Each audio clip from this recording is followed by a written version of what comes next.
Christmas was quiet until I heard that cry. The silence in the house had been heavy, a thick blanket of solitude that usually settled over us this time of year, undisturbed by the laughter of grandchildren who were miles away in warmer states. I was just staring at the dust motes dancing in a shaft of weak winter sunlight, trying to convince myself that peace was enough, when the sound shattered the calm. It wasn't the wind howling through the eaves or a car backfiring on the slick asphalt. It was something living, something desperate, a high-pitched plea that seemed to slice right through the double-paned glass and hook into my chest. My wife was in the kitchen in Rochester, New York, humming with the radio, and the house had that hollow, holiday silence you get when the kids have their own trees somewhere else. She moved with the slow, practiced rhythm of 40 years in the same room, the smell of cinnamon and clove tea drifting out to join the scent of old pine needles. The quiet wasn't angry, just empty, filling the spaces where tricycle wheels and running feet used to echo on the hardwood floors. It's a specific kind of loneliness that hits you when the decorations are up but the audience is gone, leaving you with nothing but memories and the low hum of a talk show host in the background. I thought that thin sound was just the wind on the siding. The nor'easter had been threatening to blow in all morning, rattling the loose aluminum and whistling through the cracks in the window frames like a ghost trying to get in. My hearing isn't what it used to be, often blurring the edges of conversations or turning distant noises into a meaningless hum, so I was ready to dismiss it. But deep down, a primitive part of my brain pricked up, recognizing a frequency that didn't match the inanimate groan of wood and metal fighting the cold. Then it came again. Higher, raw, a broken note that didn't belong to any storm. It scrapped against the silence of the room, distinct and jagged, carrying a vibration of pain that made the hair on my arm stand up despite the warmth of the heater. It sounded like the very air outside was hurting, a sharp punctuation mark in the gray afternoon that demanded to be acknowledged.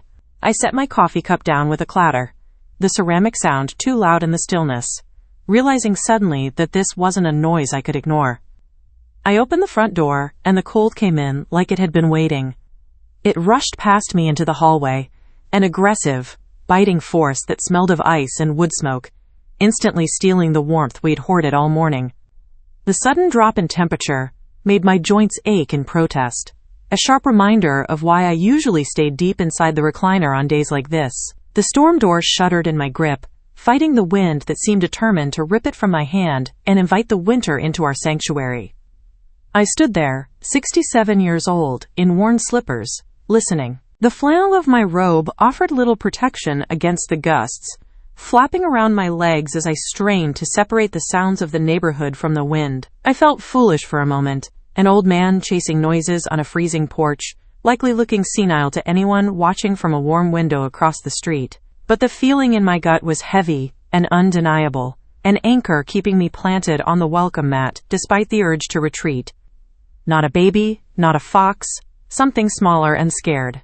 It lacked the angry screech of a wild animal fighting for territory, or the rhythmic wail of a child seeking attention. It was a sound of pure, exhausted defeat. It was the vocalization of a creature that had been crying for a long time without an answer, the volume dropping as hope began to fade. I realized with a sinking heart that whatever was out there wasn't just cold, it was giving up. The third cry came from behind the houses off to the left, where the old Miller place sits empty. That house had been vacant for 2 years, a hollow shell with peeling paint and overgrown bushes that caught all the neighborhood trash in the wind. The sound bounced off its rotting siding, creating a ghostly echo that made it hard to pinpoint the source at first. I squinted against the glare of the snow, my eyes watering in the biting air, trying to focus on the shadows stretching across the neglected lawn. There's a narrow gap in the leaning fence between our yards.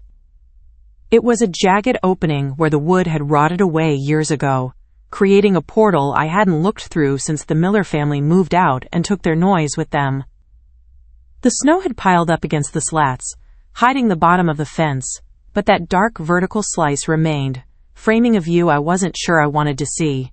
It looked like a scar in the landscape, a dark invitation to step out of my safe, warm world and into something broken. I shuffled toward it, hand on the rail, that sound pulling me farther than I'd planned to go. My boots, hastily shoved onto bare feet, crunched loudly on the frozen crust of the snow, breaking the pristine, white surface with clumsy, uneven steps.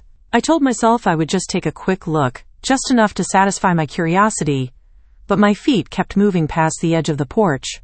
The cry acted like a physical tether, reeling me in through the biting wind, overriding the common sense that told me to go back inside and turn up the TV.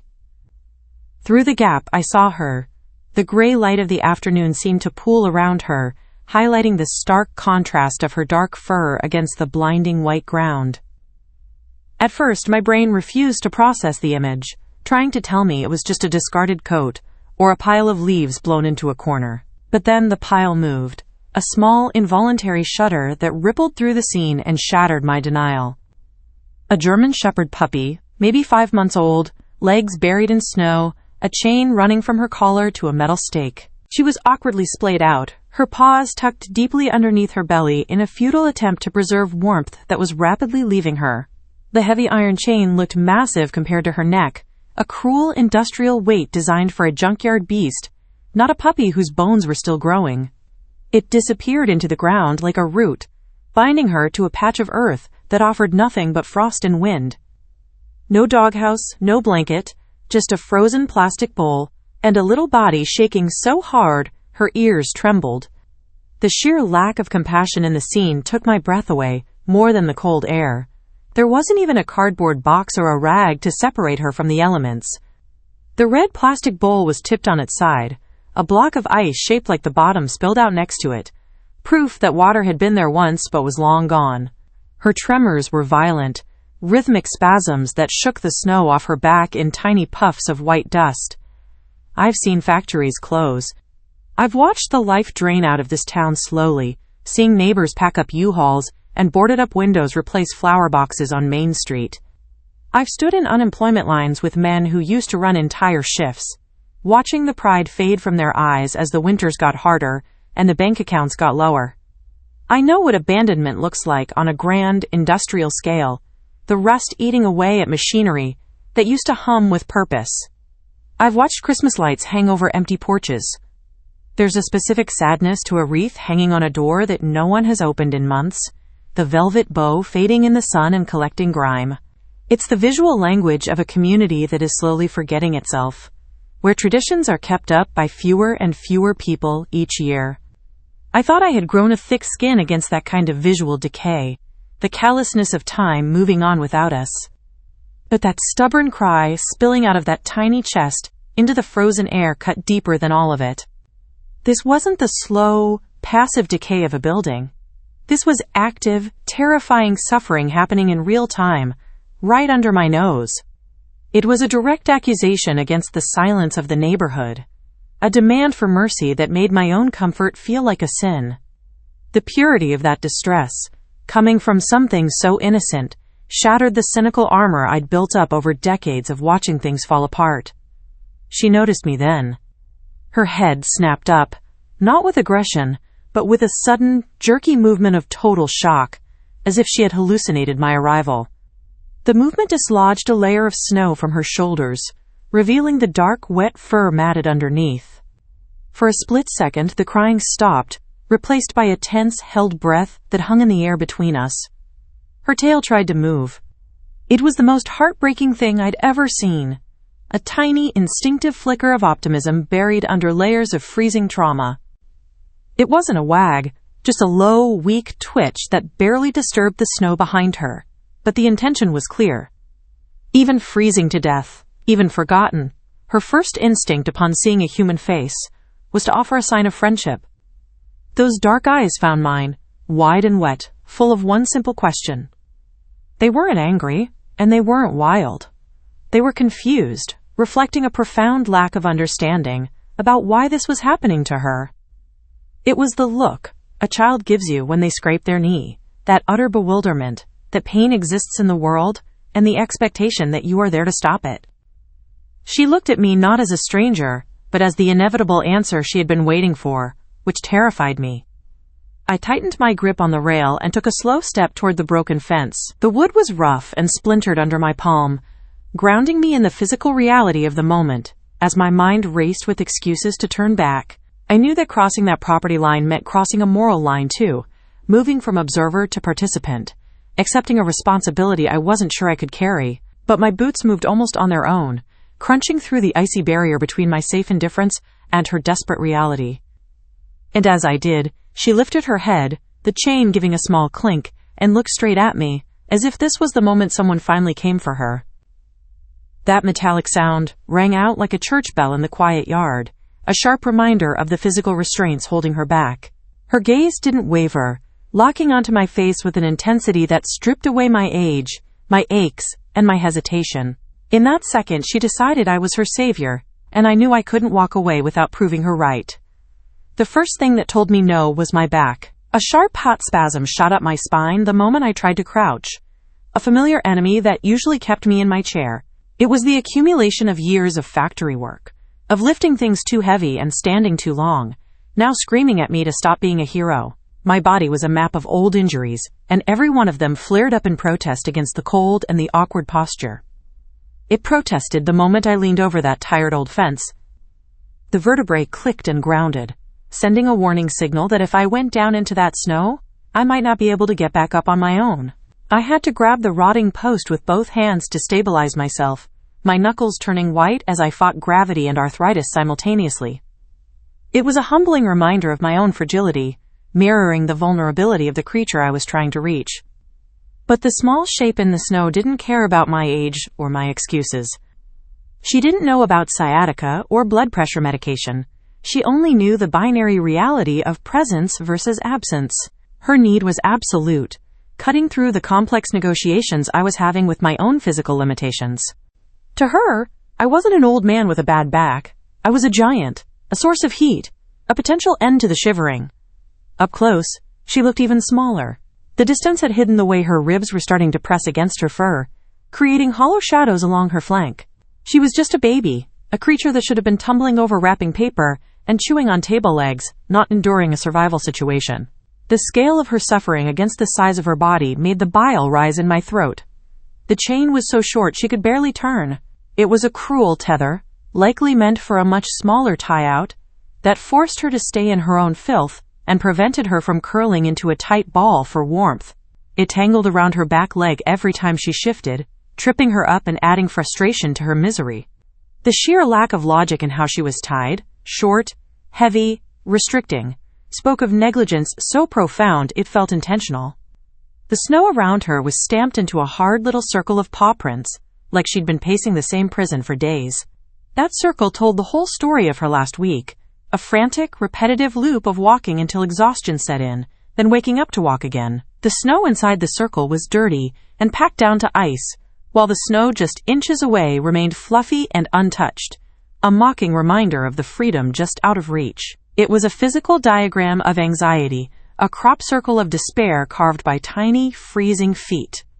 Her metal bowl was just ice now. It was filled with a solid, opaque block that had likely frozen days ago, trapping whatever debris had blown into it. I could see a leaf suspended in the center of the ice. A frozen fossil, proving how long it had been since liquid water had touched that bowl. Licking it would only burn her tongue and lower her body temperature further. A cruel trap disguised as sustenance. And the German Shepherd puppy herself shivered so hard, her whole body quaked, eyes squinting against the wind. It wasn't just a surface shiver. It was a deep, core vibration that seemed to rattle her very bones, blurring her outline against the snow. Her eyelids fluttered, heavy with hypothermia, fighting to stay open as the wind whipped ice crystals into her face. She looked like a candle flame guttering in a draft, flickering wildly before the final darkness. I felt the cold bite into my fingers, but her breathing was what bothered me more. I had forgotten my gloves, and the sensation in my fingertips was rapidly turning from pain to numbness, but I barely registered it. The sound coming from her was a wet, hitching noise, a rattle in the chest that suggested pneumonia was already setting up shop in her lungs. It was the sound of a biological system breaking down, the engine struggling to turn over one last time. Fast, shallow, the kind of breathing that says, "I'm trying, but I'm running out." It was a panic rhythm, too fast to sustain, driving no oxygen into her blood, just exhausting her remaining energy reserves. Every exhale was a tiny white puff of steam that vanished instantly, taking a piece of her life force with it. She was hyperventilating from fear and cold, her small heart hammering against her ribs like a trapped bird. "Hold on," I said. The words fell out of my mouth before I could check them, spoken to the air as much as to the dog. I needed to verbalize the promise to make it real, to lock myself into a contract of action. It was a command to the universe to pause time, to keep her heart beating for just the few minutes it would take me to gather supplies. Though my voice came out rough, I wasn't sure if I was begging her or myself. It cracked on the syllable, dry from the indoor heat and trembling with a sudden surge of emotion I hadn't expected. I was pleading with my own aging body to move faster, to ignore the pain, to be useful one more time. I was begging her not to die while I turned my back, terrified that breaking eye contact would sever the fragile thread holding her here. I shuffled back to the house, slower than I liked, hand on the railing. Every step away from her felt like a betrayal, a physical weight dragging at my heels. I forced myself to move carefully on the ice, knowing that a fall now would doom both of us, me to a hospital bed and her to that yard. The distance back to the door seemed to have doubled since I came out, stretching into a mile of frozen obstacles. My wife was at the kitchen window, arms folded, watching me, the way you watch a man who's about to lift something he shouldn't. She knew my posture, knew the specific set of my shoulders that meant I was getting involved in something messy. Her face was framed by the frost on the glass, her expression a mix of skepticism and resigned worry. She didn't tap on the glass or wave. She just stood witness, waiting to see what foolishness her husband had found in the snow. When I stepped inside, the warm air fogged my glasses. The transition was blinding, the sudden heat turning the world into a gray, misty blur. I had to rip the spectacles off my face to see, blinking against the sudden sting of the heated room. The smell of the house, roast chicken, and floor wax felt overwhelmingly rich and indulgent compared to the sterile, frozen void I had just left. "You're not planning to save the world out there, are you?" she asked. Her tone was dry, seasoned with years of watching me try to fix broken toasters and stray cats, but there was a softness underneath it. She didn't look up from the tea towel she was folding, but her hands moved slower than usual. She was giving me an out, a chance to say it was nothing and sit back down, though we both knew I wouldn't take it. "We can barely keep up with the grocery list," she added. It was the practical voice of our budget speaking, the voice that counted coupons and worried about the heating bill. She wasn't being cruel. She was being the safeguard of our limited resources, the one who remembered we were on a fixed income. It was a gentle reminder that our hearts were often bigger than our bank account. "I'm just getting her some water," I said. I tried to sound casual, as if I were just watering a plant, minimizing the mission to something small and manageable. I didn't want to admit yet that I was already planning a rescue, that I had mentally already adopted the problem. I focused on the immediate task, hydration, because looking at the bigger picture was too overwhelming. The word sounded thin, even to me. It hung in the warm kitchen air, obviously inadequate for the magnitude of suffering I had just witnessed. Water was a band-aid on a bullet wound, and we both knew it, but it was the only first step I could take. I avoided her eyes, focusing intently on the faucet handle, afraid that if I looked at her, I'd confess the whole impossible plan. I filled a bowl with warm tap water, scraped some leftover chicken and rice onto a plate.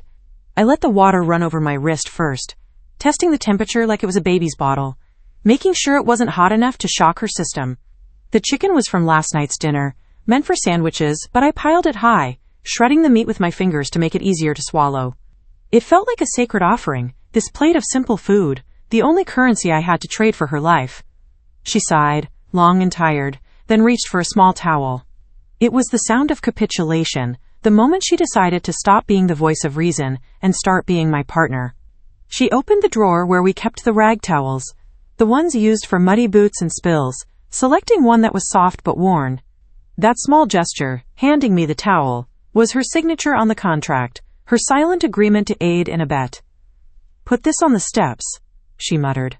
"I don't want to see you flat on your back because of one slip." She wasn't talking about the dog anymore. She was protecting me, her primary concern, always shifting back to the fragile ecosystem of our own lives. She tucked the towel into my pocket with a rough pat, a gesture of affection disguised as fussing. It was her way of saying, "Go ahead, but come back in one piece." Outside again, the cold hit harder, but so did the memory of her shaking. The second exposure to the freezing air felt more brutal than the first, shocking my skin, which had just started to relax. but the image of that trembling puppy burned behind my eyelids, generating a heat of its own that propelled me forward. I wasn't just walking into the cold, I was walking toward a purpose, which warms you in a way a coat never can. I laid the towel on the top step, then made my way to the gap in the fence, holding the bowl like something fragile. I moved with the exaggerated caution of a waiter carrying a tray through a crowded room, terrified of spilling a single drop of the precious warm water. Steam rose from the bowl, a tiny banner of life in the dead landscape, curling around my face. I focused entirely on my feet, placing each boot deliberately, balancing the need for speed with the need for safety. "Easy, sweetheart," I said, as I set the food and water just within reach of the chain. I knelt down, ignoring the protest of my knees, and pushed the bowls across the invisible line of her territory. I kept my movements slow and fluid, trying to project a calm I didn't feel, signaling that I wasn't a threat. I wanted her to smell the food before she smelled my fear. "I'm not here to hurt you." I whispered it like a prayer, needing her to understand the intent behind the action. Animals know tone better than language, and I tried to pitch my voice into that low, rumbling register that means safety. I held my hands up, palms open, showing her I held no weapons, no cutters, no chain, just an offering. For a moment she stayed frozen in place, like even hope might be a trick. She looked at the steaming bowl, then at me, then back at the bowl, her brain unable to process the sudden appearance of warmth. She had been disappointed so many times that trust was a dangerous gamble she wasn't ready to take. She stood rigid, vibrating with tension, waiting for the catch, waiting for the food to be snatched away. Then her nose lifted. The scent of the warm chicken hit her, cutting through the frostbite and the fear, triggering a primal survival instinct that overrode her hesitation. Her nostrils flared, twitching as she pulled in the aroma, her eyes widening as the reality of the food set in. It was the smell of life, of calories, of a future beyond this freezing afternoon. She took one slow step, then another, trembling all the way, until she reached the bowl and began to drink like the world might end any second. The water was gone in seconds, her tongue lapping frantically, splashing it over her snout in her haste. She didn't chew the chicken, she inhaled it, her whole body jerking with the effort of swallowing huge mouthfuls. It was a desperate, messy consumption that broke my heart, showing just how empty she really was.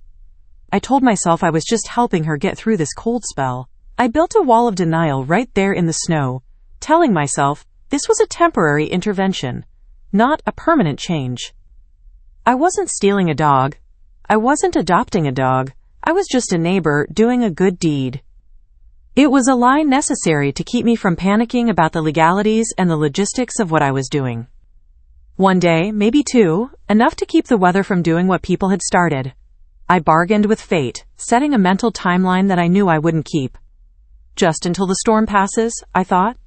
Just until the owners come back. But deep down, looking at the way she looked at me over the empty bowl, one knew the timeline had already vanished. I went back to the house, feeling heavier than when I'd left. The adrenaline was fading, replaced by a profound sadness that settled in my gut like a stone. I had bought her a few hours of warmth, but I hadn't solved the problem, and the incompleteness of the act weighed on me. Leaving her there, even with a full belly, felt like a crime. I closed the door gently, the latch clicking into place, and for a heartbeat the old quiet settled over the rooms again. The barrier was back up, the warmth sealed inside, the problem sealed outside. The house felt too quiet now, the silence accusing rather than peaceful. I stood in the hallway, dripping melted snow onto the rug, unable to move back into my normal routine. Then that same thin cry rose up from the yard, cutting straight through the walls, as if she was calling me back and asking why I'd ever left her there at all. It was louder this time, fueled by the energy of the food I'd just given her. It wasn't just a cry of pain anymore, it was a cry of betrayal. She had tasted kindness, and now the absence of it was even more unbearable. We got used to her crying the way you get used to the ticking clock in the kitchen. It became the background track of our lives, a constant, rhythmic reminder of the failure next door. You learn to filter it out to survive, to talk over it, to turn up the volume on the television. But it's a corrosive kind of adaptation, one that eats away at your peace of mind while you pretend everything is normal. At first, it sliced through the house. Every yelp felt like it was happening in our living room, making us jump and look toward the window. It disrupted our reading, our meals, our sleep, demanding attention we were trying not to give. It was a jagged edge in our soft, comfortable life, tearing at the fabric of our daily routine. After a few days, it just became part of the noise of winter in Rochester, New York. It blended in with the scraping of snowplows and the howling of the wind. Just another sound of a harsh season. We normalized the suffering because we felt powerless to stop it, retreating into that passive acceptance that allows bad things to continue. We stopped saying, "Did you hear that?" and started just exchanging guilty glances. On the calendar by the fridge, my wife started drawing small dots on each square. One dot for every day we carried food and warm water to that German Shepherd puppy over the fence. It was a ledger of survival, a tiny black mark recording that she was still there and we were still watching. The dots accumulated, turning a week into a month, a visual representation of the neglect dragging on. It was my wife's way of bearing witness, of making sure the days didn't just blur into nothingness. After a while, there was a crooked line of dots like a trail of tiny promises we hadn't planned on making. The line snaked across the grid of December, heading relentlessly toward Christmas. Each dot represented a trip into the cold, a bowl of food, a moment of connection. We were tethered to her now, bound by ink and routine, involved in a long-term relationship we hadn't signed up for. Some mornings she went out instead of me, wrapped in her old coat, muttering that her knees hurt less than mine that day. She'd bundle up in her oversized parka, looking like a fierce, gray-haired warrior heading into battle. I'd watch her from the window, struggling through the drifts, and love her more in those moments than I had in years. She pretended to be annoyed by the chore, but I saw the way she lingered at the fence, talking to the air. She'd come back in with red cheeks and say she ate everything, still shaking. She would report the details, like a nurse on rounds. Ate the kibble, drank the water, looked a bit better. We analyzed her condition over breakfast, discussing a dog we didn't own, as if she were our grandchild. The shaking became the barometer of our day. If she was shaking less, it was a good morning. We never called her by a name. We were superstitious, afraid that naming her would make the attachment permanent and the inevitable loss harder. Naming is a claiming act, a magic that turns an object into a family member. We resisted it with a stubbornness born of self-preservation, trying to keep a wall between our hearts and the yard next door. We just said she, like the universe should already know who we meant. Did you feed her? Is she quiet? The pronoun became heavy with specific meaning, containing all our worry and guilt. In our house, she was the center of gravity, the invisible sun we were orbiting around. Every now and then, a truck would pull into that empty driveway. It was a rusted pickup that sounded like it was coughing up gravel, breaking the silence with aggressive mechanical noise. The headlights would sweep across our living room wall, making us stiffen in our chairs. We'd freeze, waiting to see if this was the moment of salvation or just another cruelty. A man would get out, toss something toward the bowl, and leave before the engine had time to cool. He moved with the hurried, guilty body language of someone doing a chore they despised. He didn't check on her, didn't pet her, just threw dry kibble onto the snow like he was feeding chickens. It was a transaction, not a caretaking, done only to keep her alive enough to avoid legal trouble. He never knelt, never spoke. There was no softness in him, no recognition of the sentient being at the end of the chain. He treated her like a piece of equipment stored outside, checking her status with a glance and moving on. The lack of interaction was almost worse than the cold. It was a total denial of her existence as a living thing.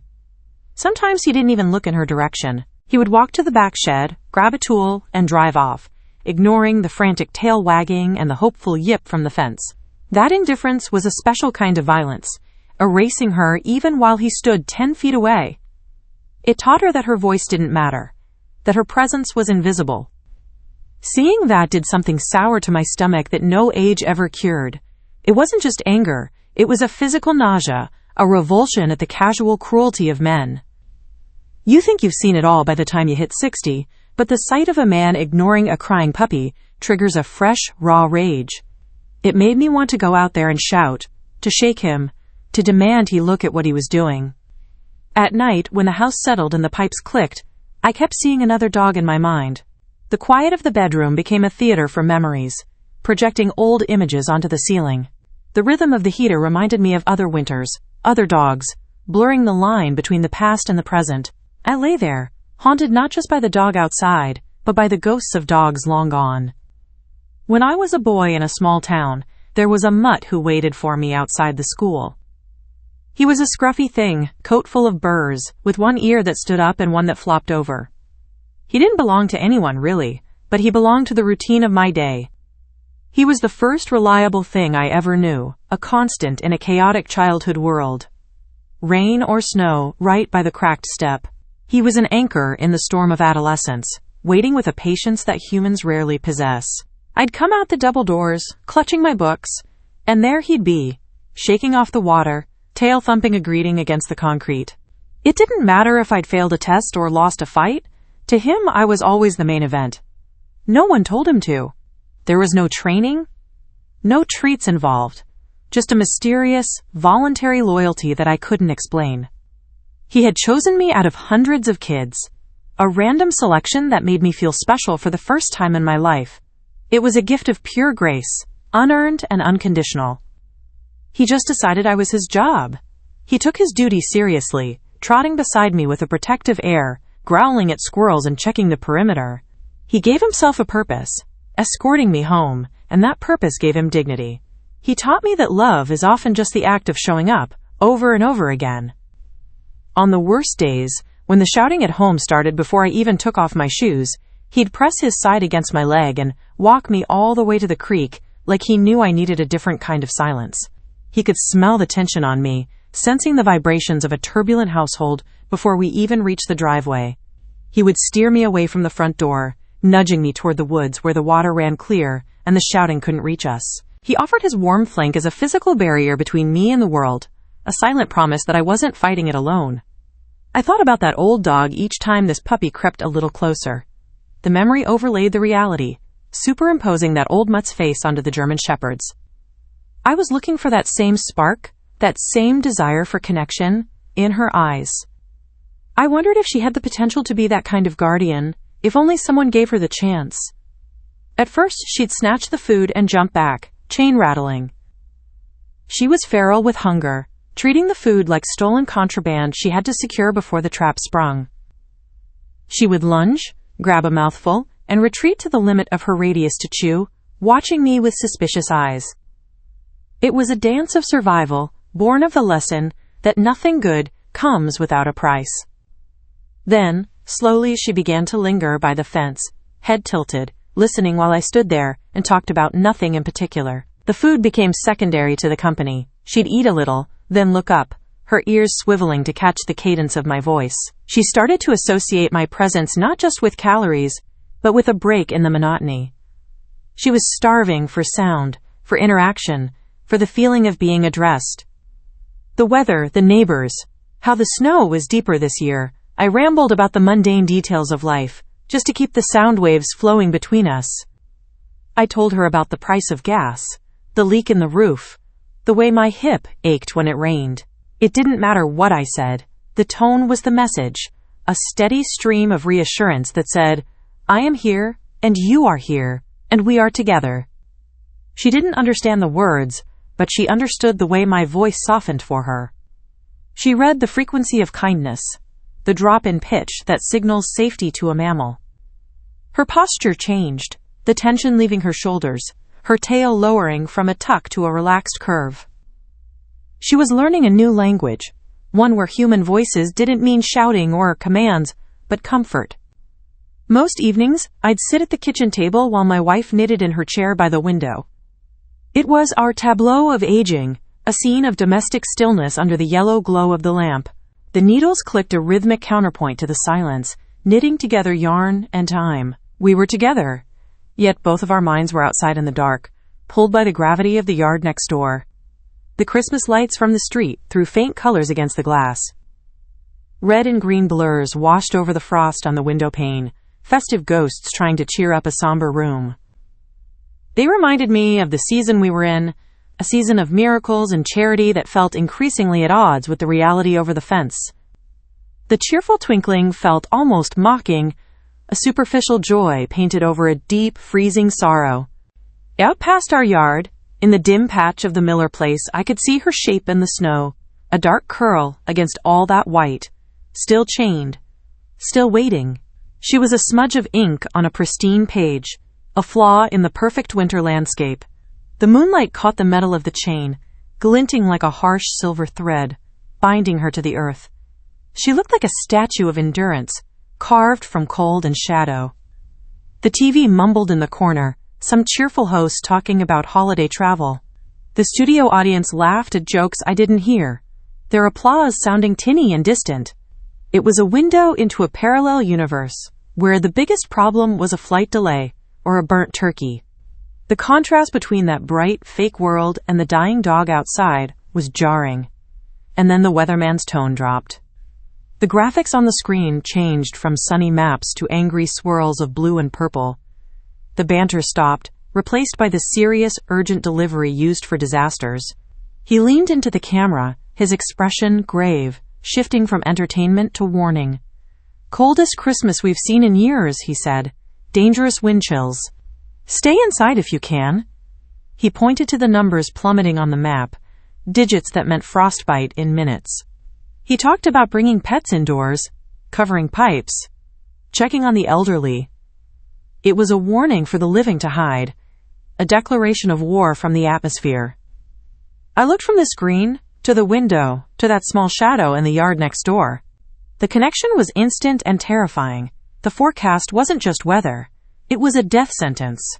The numbers on the screen translated directly into a timeline for her survival.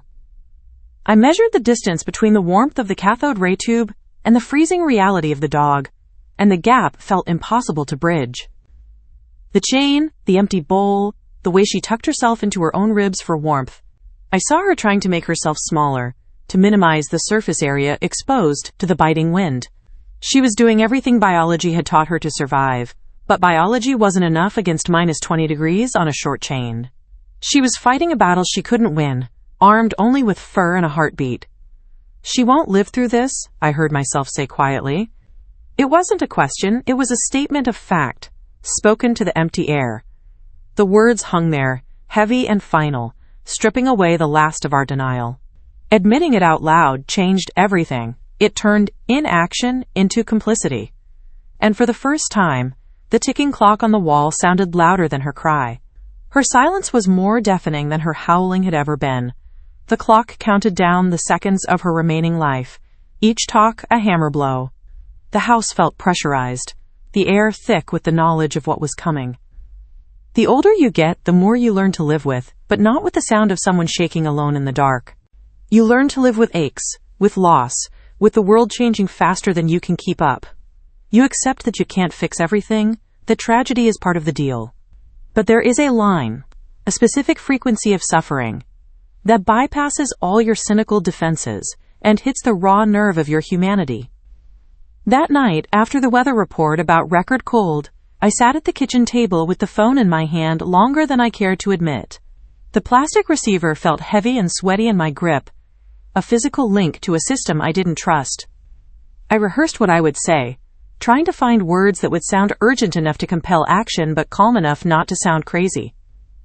I stared at the keypad, my finger hovering over the buttons, paralyzed by the fear that making the call wouldn't change anything. Finally, I dialed the animal control number printed on a faded magnet stuck to our fridge. The magnet was from a pizza place that closed 10 years ago, but the emergency numbers on the bottom were still legible. I punched in the digits slowly, listening to the tone of each one, a digital code for help. It felt like sending a message in a bottle, casting hope into a bureaucratic void. A polite woman answered. Her voice was warm, professional, the voice of someone sitting in a heated office with a headset. She identified the department and asked how she could help, following a script designed to categorize misery. I imagined her typing on a keyboard, filling out fields on a screen, detached from the freezing reality I was describing. I told her about the German Shepherd puppy next door. I described the lack of shelter, the frozen water, the shivering that never stopped. I tried to paint a picture with words, to make her see the snow-packed circle and the short chain. I wanted her to feel the cold through the telephone line. The chain, the frozen bowl, the way she cried when the wind picked up. I listed the evidence, like a prosecutor, building a case for intervention. I emphasized the neglect, hoping to trigger some legal threshold that would mandate a response. I wanted to scream, but I kept listing facts. Ice, metal, wind, bone. I tried to keep my voice steady, but it kept catching on the word chained. That word stuck in my throat, heavy with the weight of the metal it described. It represented the cruelty of the situation, not just the cold, but the inability to escape it. My voice wavered, betraying the desperate emotion fueling the call, revealing just how much this dog had already gotten under my skin. "We've logged the address," she said. It was the standard administrative response, a phrase meant to placate without promising. It meant, "We wrote it down," not "we are coming." It was a data entry action, not a rescue mission. "We're getting a lot of calls with this cold coming in. We'll try to send someone out as soon as we can." She was managing expectations, preparing me for disappointment. The cold had triggered a crisis across the county, and one puppy was just a ticket number in a stack of tragedies. Her try was a soft no, a buffer against liability. As soon as we can. Those words are made for people who have time. They are the words of bureaucracy, of queues and priority lists and shift changes. They work for potholes or noise complaints, not for a living creature whose blood is turning to ice. To the freezing dog, "as soon as we can," was an eternity. I thanked her anyway and hung up, feeling more useless than relieved. The click of the line disconnecting felt like a door slamming shut. I had done the right thing, the legal thing, and it felt completely empty.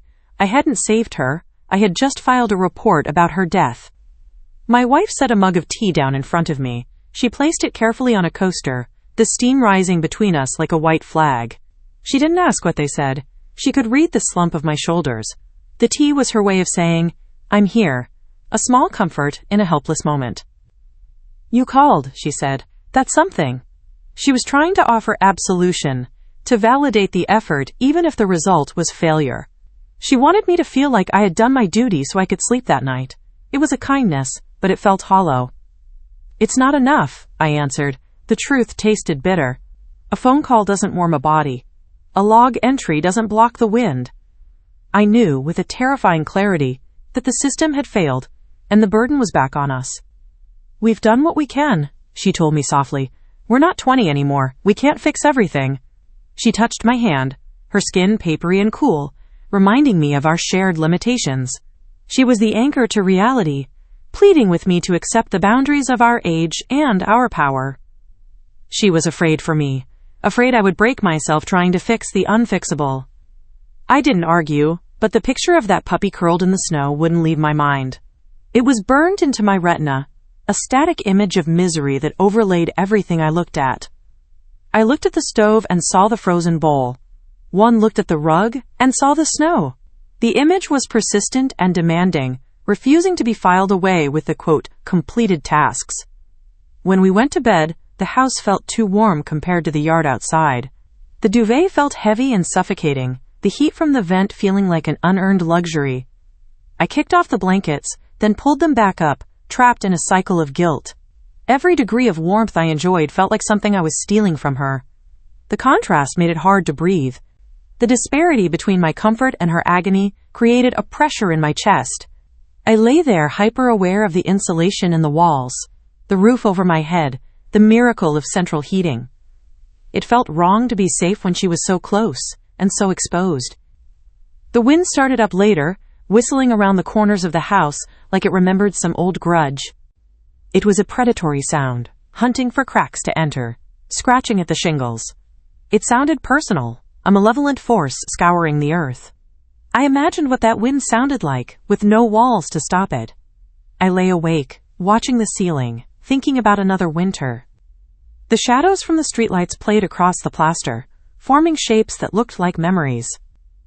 My mind drifted back decades, seeking a precedent for this feeling, a time when I had felt this cold and this desperate. I went back to the darkest year of our lives. My first Christmas after the plant closed, when I came home with a cardboard box of tools and no idea what I'd tell the kids. I remembered the weight of that box, the shame burning in my gut as I walked up the driveway. The snow had been deep that year too, mirroring the freeze in our bank account. I felt like a failure as a provider, terrified of the future. We had almost nothing that year. The tree was small, cut from the woods, and the presents were mostly handmade or secondhand. The fear of eviction hung over the house like a damp fog. We ate simple meals and huddled together to save on oil, stripping life down to the basics of survival. The oven ran low, the bills ran high, and the only warm thing in the house some nights was the little dog who slept pressed against our feet under the blankets. That dog was a radiator of hope, generating heat when we couldn't afford it. She didn't know we were poor. She only knew we were her pack. Her warmth was the one abundant resource we had. She was small, not much to look at, but she kept the cold from settling in our bones. She was a terrier mix, scruffy and loud, but in bed she was a solid brick of devotion. She moved between the kids, beds, and ours, stitching the family together with her presence. She absorbed our stress and gave back unconditional love. Sometimes I think she held our family together just by breathing. Her steady rhythm gave us a tempo to live by when everything else was chaotic. She was the reminder that life goes on, that sleep comes, that morning follows night. She saved us simply by existing and needing us. I got up and opened the old photo box in the hallway. The cardboard lid was soft with age, the corners taped up. I dug through the jumble of black and white snapshots and faded Polaroids, looking for proof of that time. I needed to see her face again, to remind myself of the debt I owed to dogs. There we were, the kids, still small, faces lit by tree lights. They looked so young, so unaware of how close we were to the edge. The photo captured a moment of defiance against the poverty, a circle of light in a dark year. And there, in the corner of the frame, was the blur of a tail. That same dog sprawled under the coffee table like she owned the place. She looked content, belly up, trusting us completely to keep the world safe for her. She didn't know the heat might get cut off, she just knew the carpet was soft. Seeing her relaxed form made my throat tighten with a mix of gratitude and grief. Back then, I thought the years ahead would be loud and endless. I thought the house would always be full of noise, of struggle, of life. I couldn't imagine a time when the rooms would be empty and the silence would be the problem. I took the chaos for granted, not knowing it was the best part. Now the house echoed, and a puppy shivered 1 yard away, like none of that had ever happened. The silence of the hallway felt accusatory, amplifying the contrast between the memory and the moment. The ghost of the dog that saved us seemed to be pointing at the dog that needed saving. The circle had closed, and it was my turn to pay it back. By morning, the cold had a different sharpness to it, like the air itself was fragile. The sky was a hard, pale blue, deceptive in its brightness. The sun offered light but no heat, shining on a world that had turned to glass.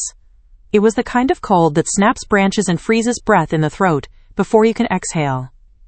I pulled on my coat and stepped outside, each breath turning to smoke.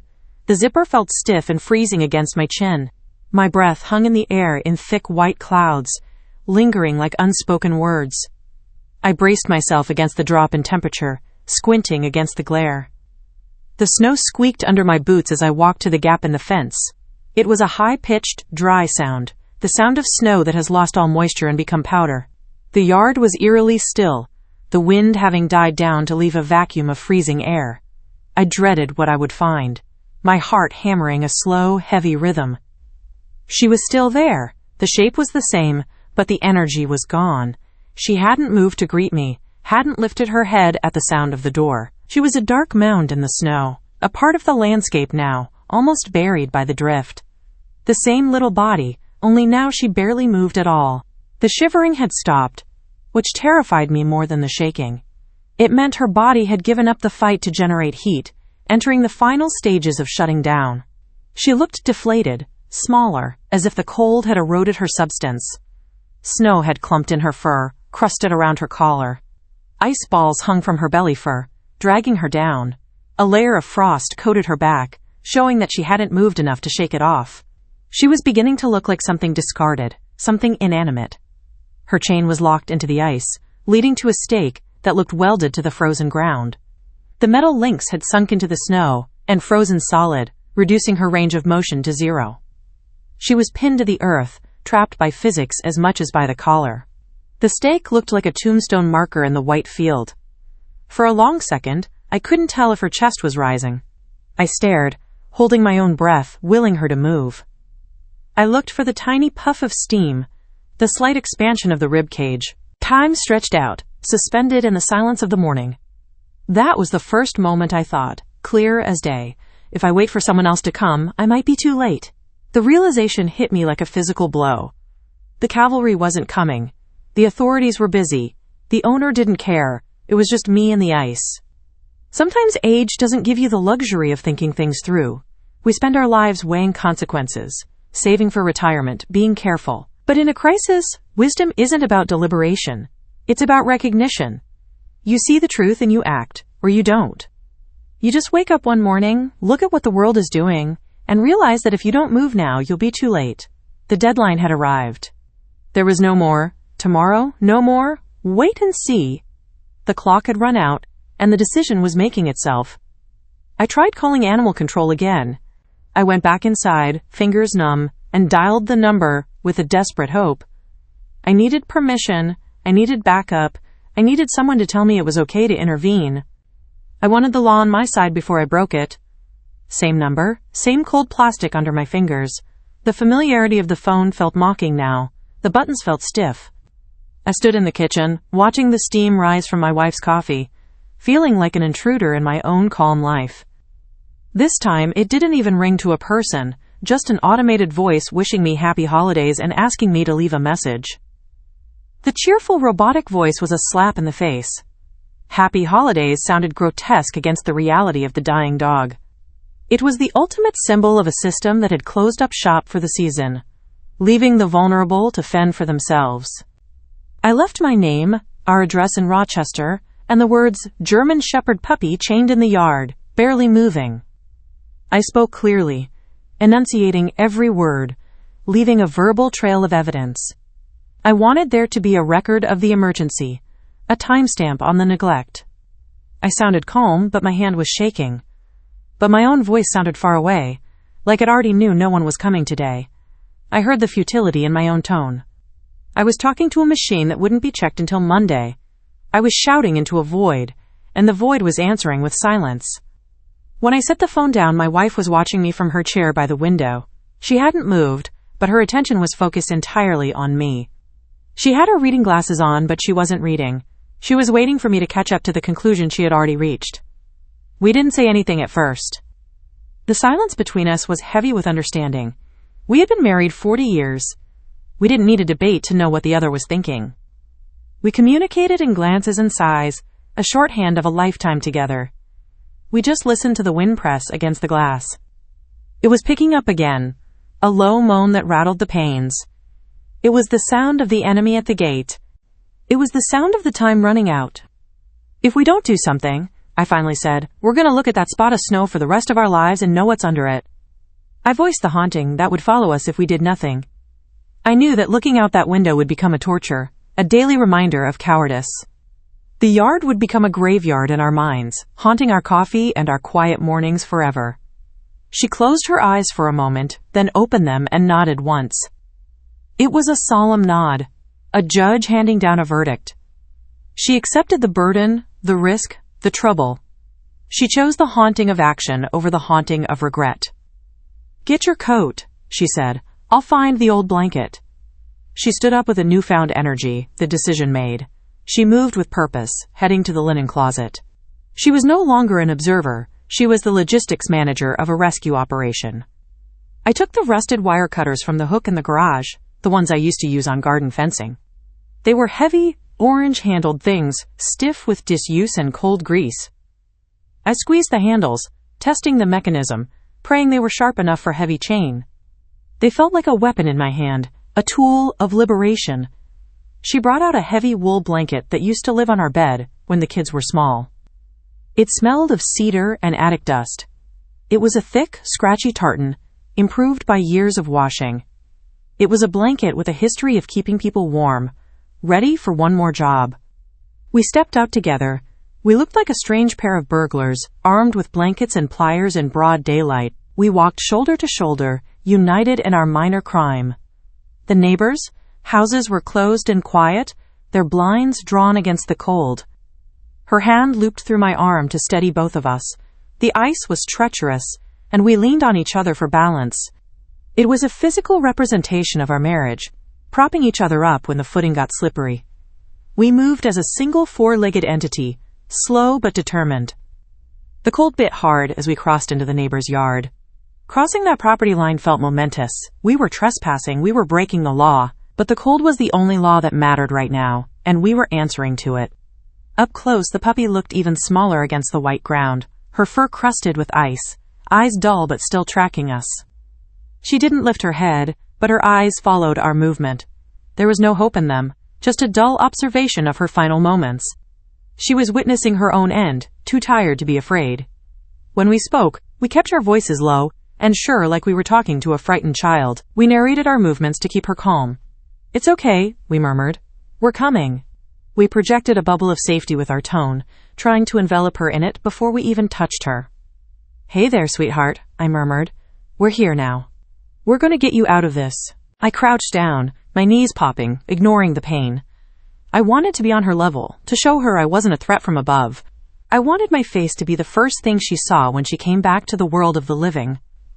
Her head lifted with effort, and her tail gave the tiniest, tired twitch, as if she wanted to believe us but hadn't quite decided. It was a microscopic movement, but it was enough. It was a spark in the ashes. She was telling us she was still in there, buried under the ice. I saw the worn circle in the snow, where she'd walked the same steps over and over, the chain cutting a groove into the ground. The geometry of her suffering was clear in the daylight. The trench was perfectly round, a testament to endless frantic pacing. It was a prison cell made of nothing but routine and restraint.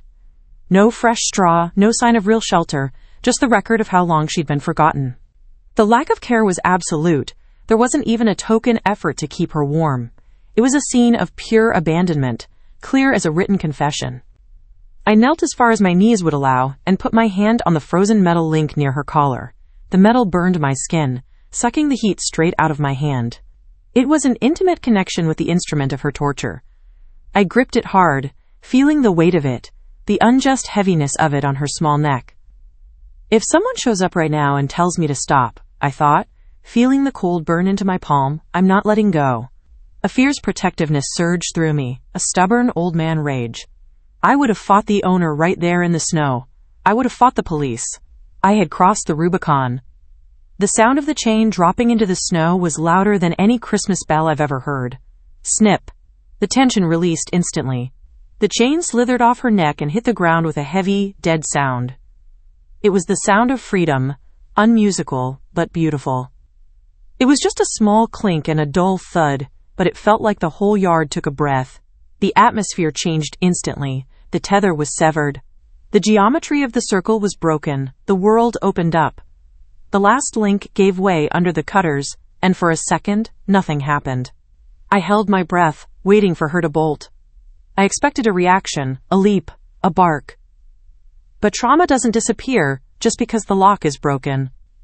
The German Shepherd puppy just stood there, head low, like her body hadn't caught up to the news that she was free. She was still mentally chained. She didn't know she could move. She waited for the jerk of the collar that never came. "Come on, sweetheart," I said quietly. "You're not tied anymore." I beckoned her with a gloved hand. I invited her into the rest of the world. I offered her permission to step out of the circle. She took one shaky step forward, then another. She tested the boundaries of the invisible wall. She expected the resistance. When it didn't come, she looked confused. I thought she might run, bolt for the open space she'd been staring at for 20 days. I was ready to chase her. I thought instinct would take over and send her flying toward the horizon. I braced myself for a pursuit. Instead, her legs folded. The adrenaline that had been holding her up vanished. The realization of safety allowed her to collapse. She didn't fall from weakness. She fell from relief. She crumpled right against my knees, all bone and cold fur and silent trust, like she'd poured whatever was left of her strength straight into me. She leaned her entire weight into my shins. She surrendered. She gave me the burden of her life, saying, "I can't do this anymore, you carry it." I dropped the cutters and slid the blanket under her, my hands clumsy in the freezing air. I wrapped her like a burrito, tucking the wool tight. I wanted to seal in every calorie she had left. I treated her like breakable glass. That old wool had covered our kids on long winter nights. It had a legacy of warmth.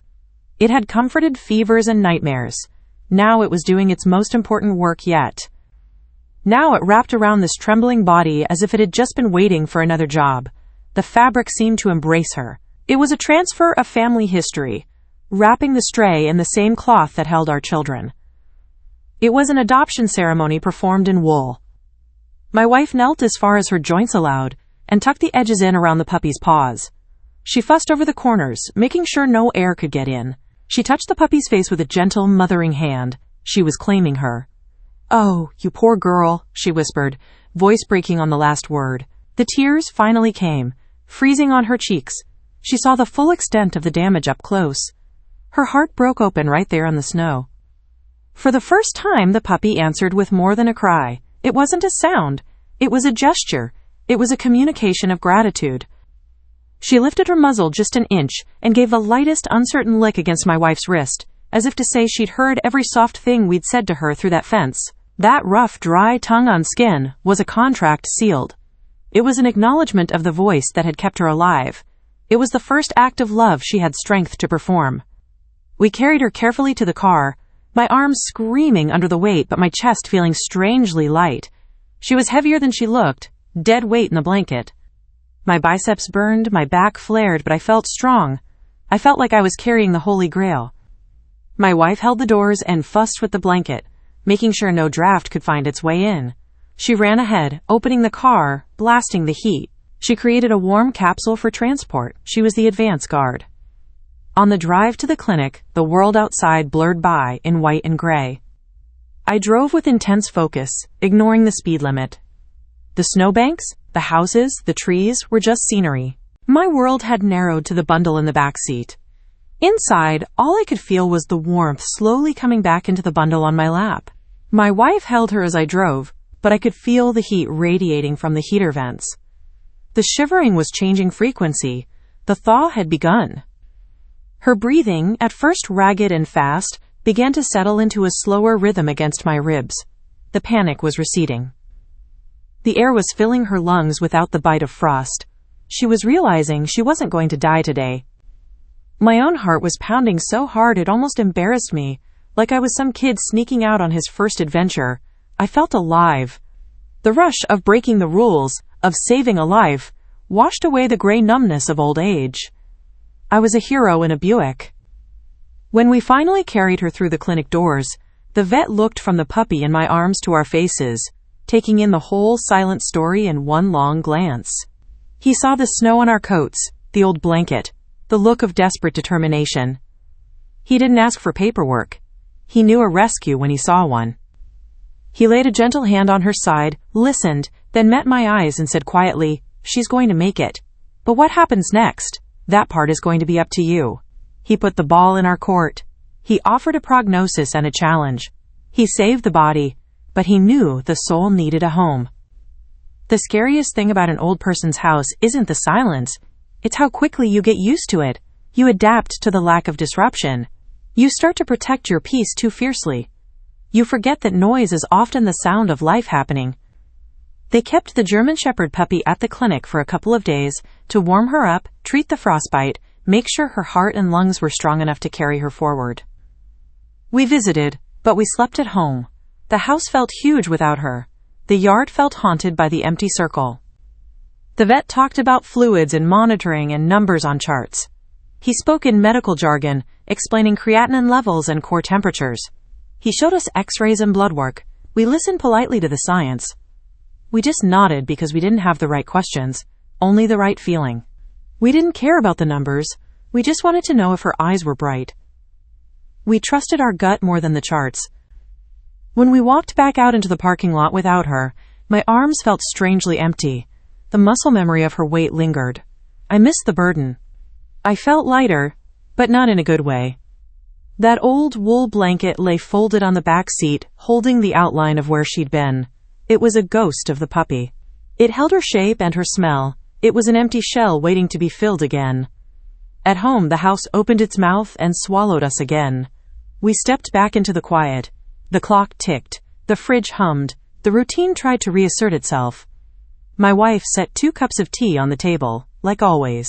The ceramic clinked on the wood. The steam rose. It was the ritual of our evenings, but the meaning had drained out of it. Steam rose between them, and nothing else moved. The air was stagnant. The stillness was oppressive. We sat there, 2 statues in a museum of our own making. The blanket ended up draped over the arm of my chair without either of us really deciding. It just migrated there. It became a focal point. We both looked at it, pretending we weren't. I could still smell her on it. It was a scent of wet fur, pine, and sickness. It wasn't pleasant, but it was real. It was the smell of a life we had touched. Not the sharp shelter smell yet, just cold and fear and something young that hadn't had a chance to be anything else. It was the smell of raw potential.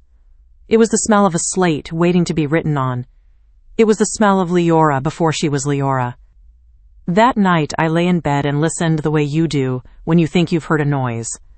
I was tuned to a frequency that was no longer broadcasting. I was waiting for the cry. My brain couldn't accept the silence. Only this time, I was listening for the absence of one. The quiet was loud. It was a hole in the night. I missed the sound that had tormented me. No chain scraping, no thin cry slipping through the cracks in the windows.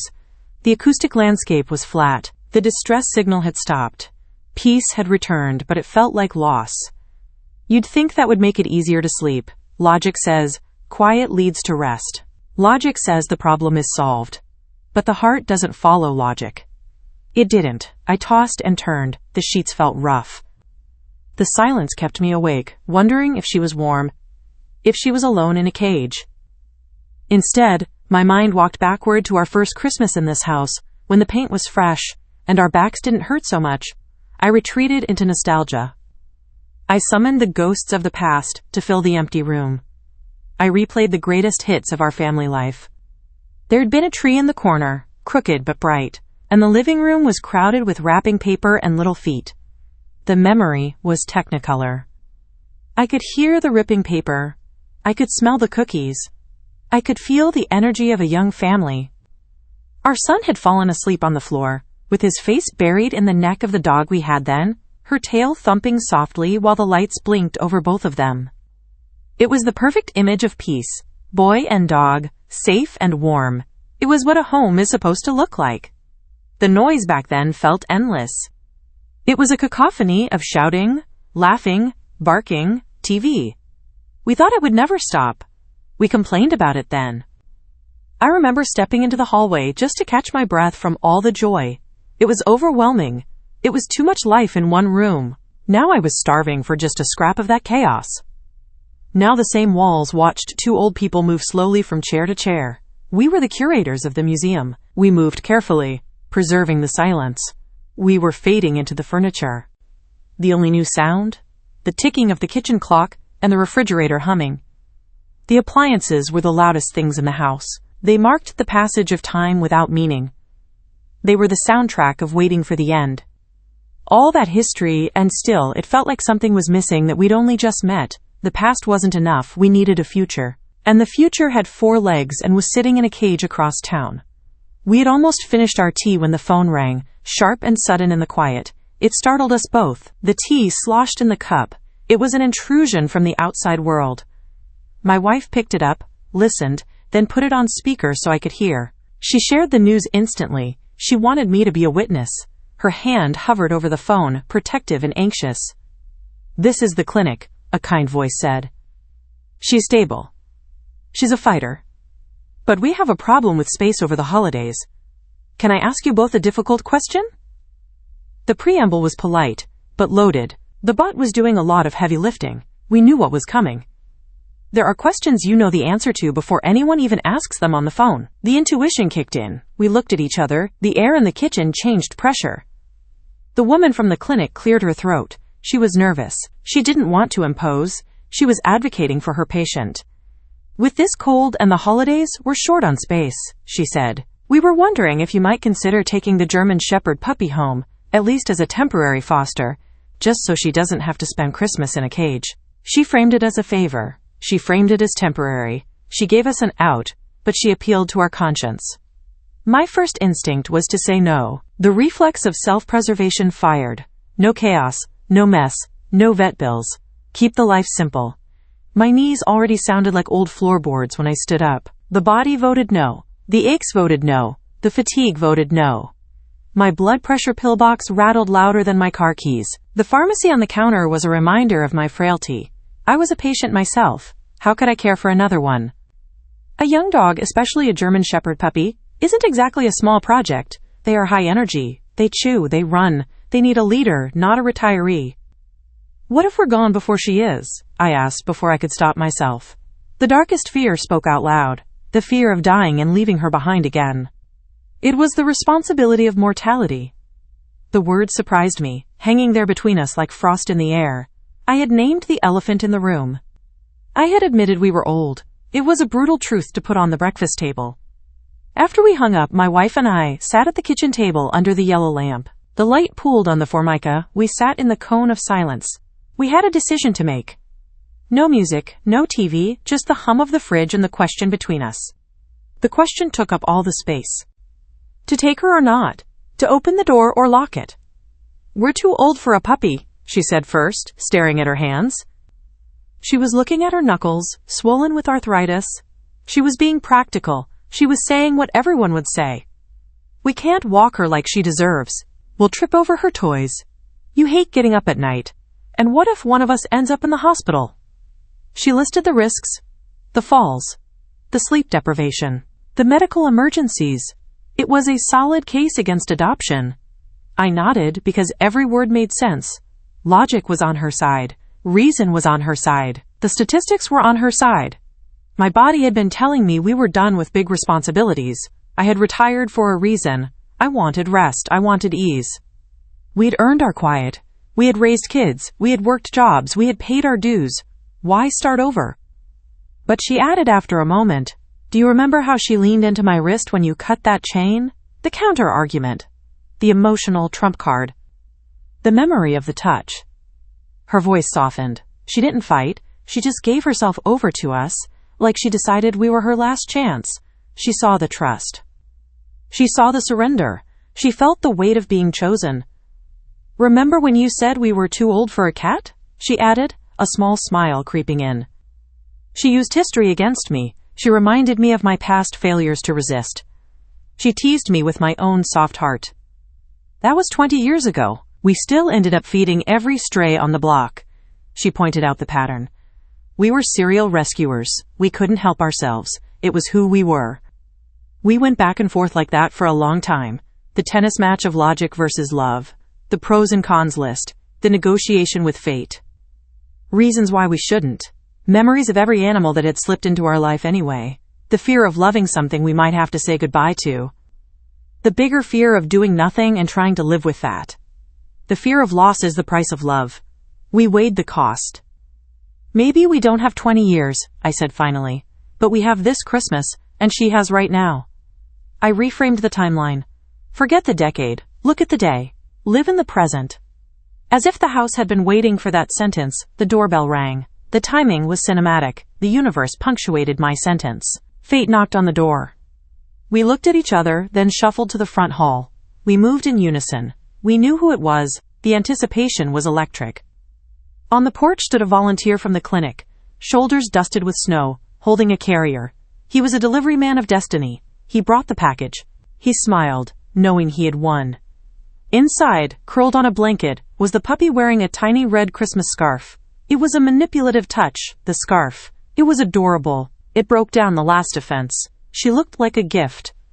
I thought, he said gently, it might be easier to decide if you looked her in the eyes. He knew the game. He knew we couldn't say no to the face. He was a closer. The first night, she didn't understand what a home was. The concept of walls was foreign. The concept of safety was suspicious. She expected the wind. We carried the crate into the hallway and opened the door, and the German Shepherd puppy stayed curled on the blanket, blinking up at us like someone might still change their mind. She waited for the eviction. She waited for the trick. She didn't dare to hope.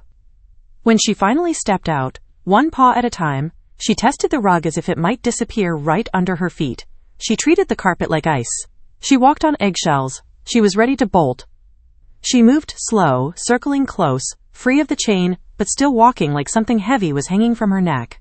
The phantom chain was still there. Her muscle memory was shaped by the restraint. She walked in a small arc. Her nose traced the air, catching the smells of old wood, laundry soap, the stew my wife had left on the stove. She was mapping the new world. She was cataloging the sense of domesticity. It was sensory overload. A floorboard creaked and she flinched, then eased when my wife's hand slid gently along her shoulder, fingers in the damp fur. The touch grounded her. The hand replaced the fear. We became her calm. We ran warm water in the tub, shallow and quiet. The bathroom became a spa. The steam rose. We prepared the baptism of cleaning. Getting her in took patience and soft words, but once the heat touched her skin, the worst of the shaking stopped. The water melted the tension. The warmth penetrated the bone. She sighed, a long release of trauma. We washed away the dirt and frozen clumps, one small patch at a time, and she just stood there blinking at us like she didn't know kindness could last more than a second. We scrubbed off the neglect. We revealed the dog underneath. She accepted the care with stunned silence. In the kitchen, we set a clean bowl on an old mat by the table. It was a dedicated spot. It was her place. It was the first piece of property she owned. She ate in small, careful bites, pausing to look up, ready to back away if we reached for the bowl. She checked for resource guarding. She checked for aggression. She realized the food was hers alone. We didn't. We just watched her. We stood back. We gave her space. We respected her meal. Two old people in worn slippers, feeling something settle inside us with every mouthful she finished. We were fed by her eating. Her nourishment was our nourishment. The house felt fuller. That night, when the lights were off, she whimpered from the next room. The darkness brought the ghosts back. The silence was scary again. She needed reassurance. Not loud, just a thin, lost sound, like the chain was still on her in her sleep. It was the nightmare of the yard. It was the PTSD surfacing. It broke the quiet. I got up more times than my back liked, sat on the floor beside her bed, and let her lean her weight against my leg until her breathing slowed. I became the anchor. I sacrificed my sleep. I kept the vigil. On one of those trips, tired and sore, I found myself talking to her in the dark. The darkness invites secrets. I whispered to the shadows. I bonded with the beast. You need a name, I told her. Hard to save someone you can't even call. The identity crisis needed solving. She wasn't enough anymore. We needed a proper noun. A word I'd read years ago came back to me, Leora. It floated up from memory. It felt right. It felt ancient and new. Something to do with light. The meaning mattered. She was the spark in the winter. She was the sun returning. You came to us like light on the coldest day, I said. Let's call you Leora. I christened her in the moonlight. I gave her a title. She was no longer a stray. Morning crept in through the curtains, gray and soft. The light changed. The day began. The world was different now. When I swung my feet to the floor, they touched something warm. Contact. Living fur. A solid presence.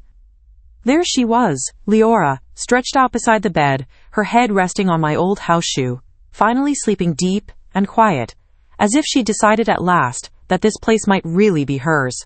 She had moved from the crate to the bedside. She had chosen her pack. She was home. We thought we'd saved her from the cold. We thought the mission was temperature. We thought the battle was physical. We were wrong. Turned out cold is easier to escape than the memories that live under it. The frostbite heals. The fur grows back. The mind is harder to fix. In the days after we brought her home, Leora started to look more like a German shepherd puppy again, and less like a shadow. Her ears stood up. Her coat shone. She filled out. She ate with more confidence, even trotted down the hallway with a toy in her mouth once, as if the idea of play had finally knocked on the right door. A glimmer of childhood returned, a spark of joy, a moment of normal dog behavior. But certain sounds cracked something inside her. Triggers lay hidden in the domestic noise. Minds buried in the floorboards. The trauma was waiting. If a metal hanger slipped off the rod in the closet, she'd freeze, eyes wide, tail tucked so tight it almost disappeared. The sound of metal, on metal, was the enemy. It sounded like the chain, It sounded like the stake. If a door slammed by accident, she'd let out a sharp bark and then scramble to find a place to disappear, breathing fast, heart pounding against the floor. Loud noises meant danger. Sudden movements meant pain. She sought the bunker. One afternoon, a few days before New Year's, some kids from down the street were out back with those cheap little poppers. Just harmless paper and powder. They were celebrating early. They were just playing. They didn't know. They laughed as they pulled the strings. Tiny explosions echoing against the snow. Snap. Crack. Pop.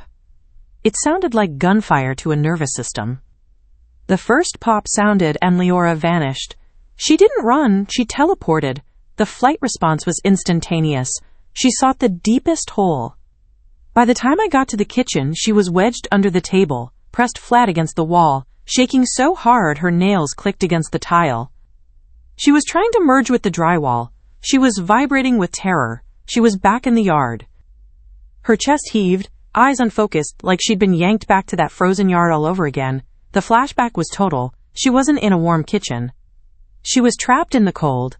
I knew that feeling too well. The resonance was deep. I recognized the panic. I knew the demon.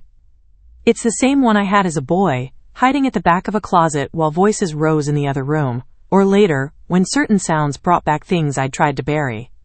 I had my own ghosts. I had my own closets. We were veterans of different wars. Your body remembers what your mind tries to forget. The somatic memory holds on. The cells remember the fear. The reflex is faster than thought. So I did the only thing I could think to do. I abandoned dignity. I abandoned my knees. I joined her in the bunker. I slid down onto the kitchen floor, bones protesting, and stretched out beside her. I got on her level. I entered her world. I lay on the cold tile. I didn't reach for her right away. I respected the fear. I didn't crowd her. I just offered proximity. I just lay there and started talking in a low voice, like I was telling a bedtime story to both of us. The drone of the voice was the medicine. The narrative was the soothing balm. I wove a blanket of words. I told her about being small and scared, about the nights when the shouting in our house got so loud I'd slip outside and sit on the back steps, and the dog we had then would come lean against my side until the noise in my chest quieted down.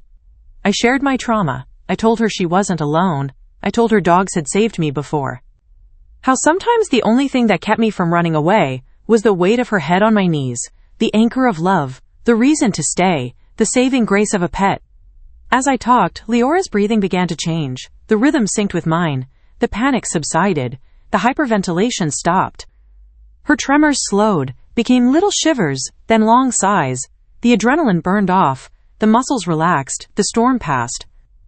Finally, she inched closer, laid her head right on my chest, and let out one deep, tired breath, like she'd put her fear down for just a moment. She bridged the gap.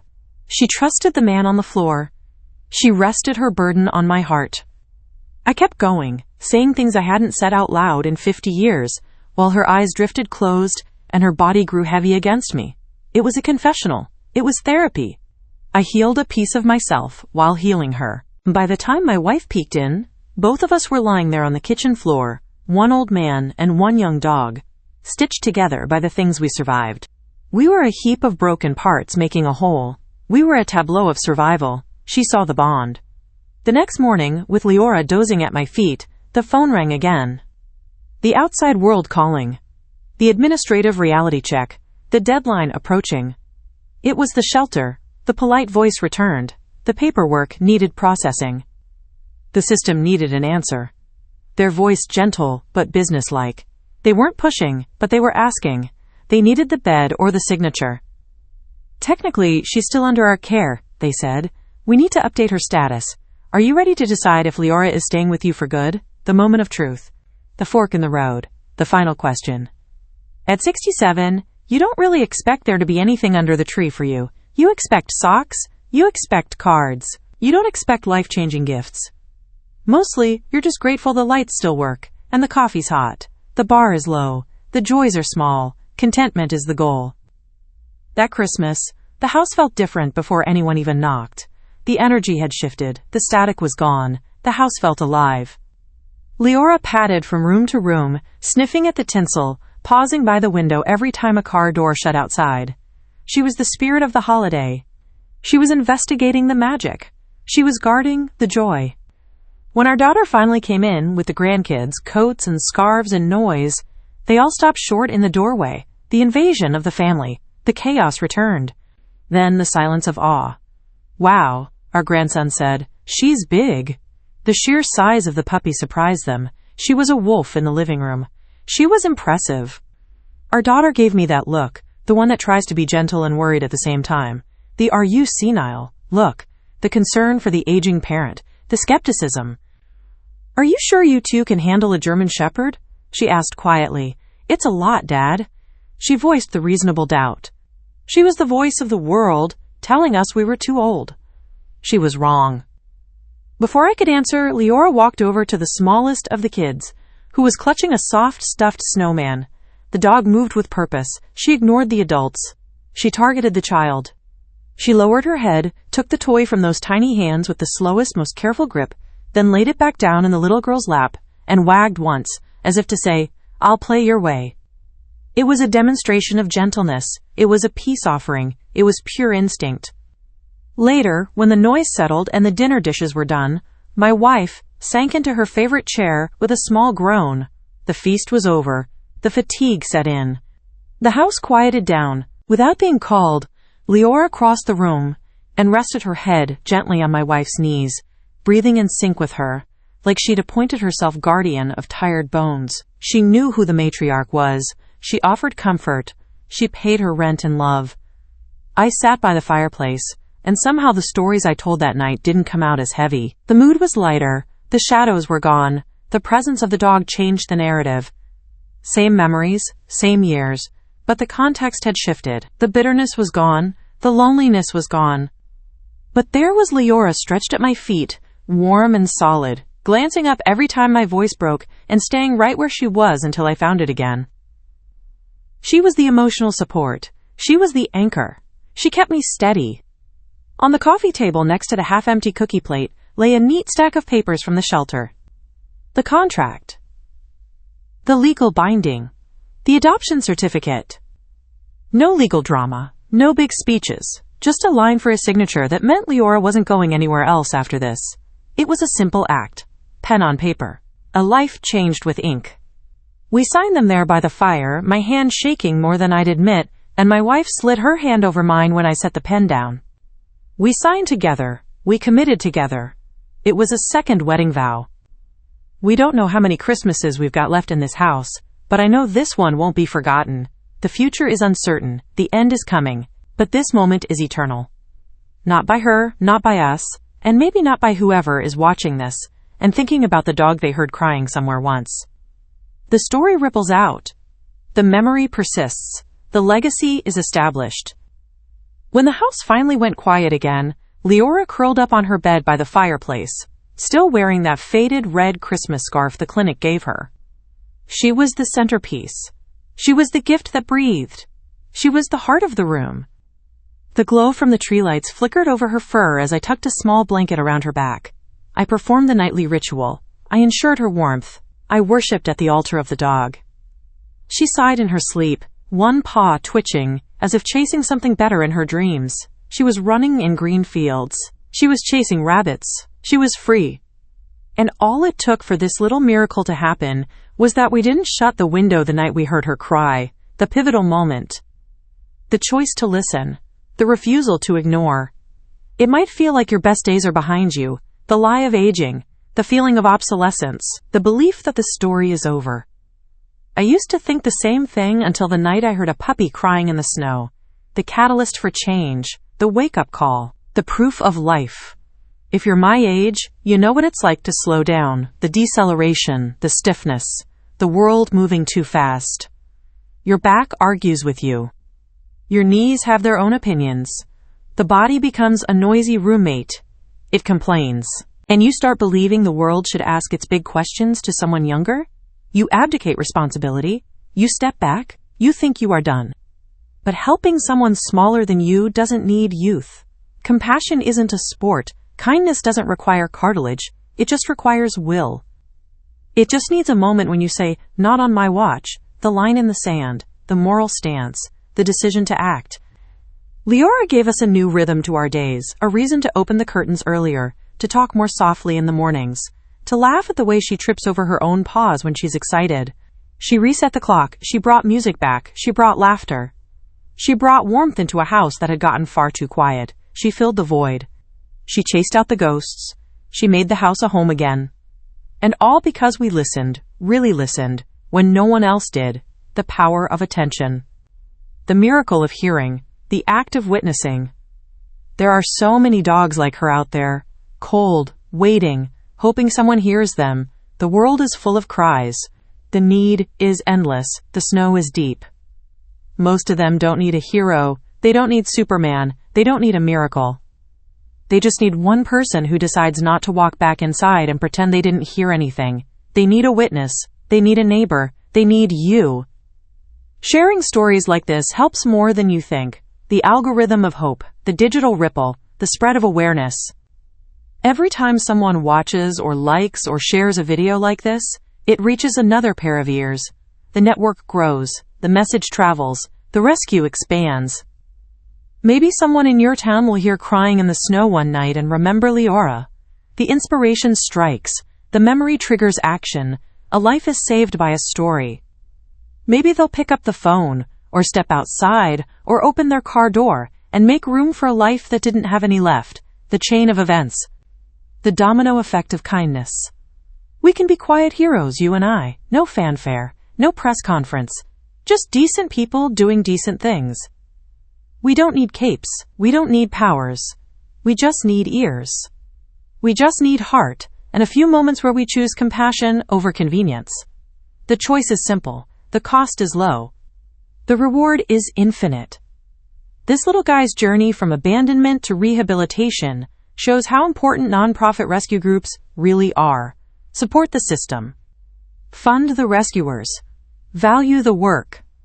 Caring for a rescued puppy is more than love. It's work. It's grit. It's patience. It's responsibility. It's a job. It's a duty. It's a vow. It's pet care. It's the daily grind. It's the vet visits. It's the food bowl. Subscribe to Whisker Tales. Join the community. Watch the stories. Feel the love. Be their voice. Speak up. Shout it out. Don't be silent. Be their hope. Be the light. Be the open door. Be the one who listens.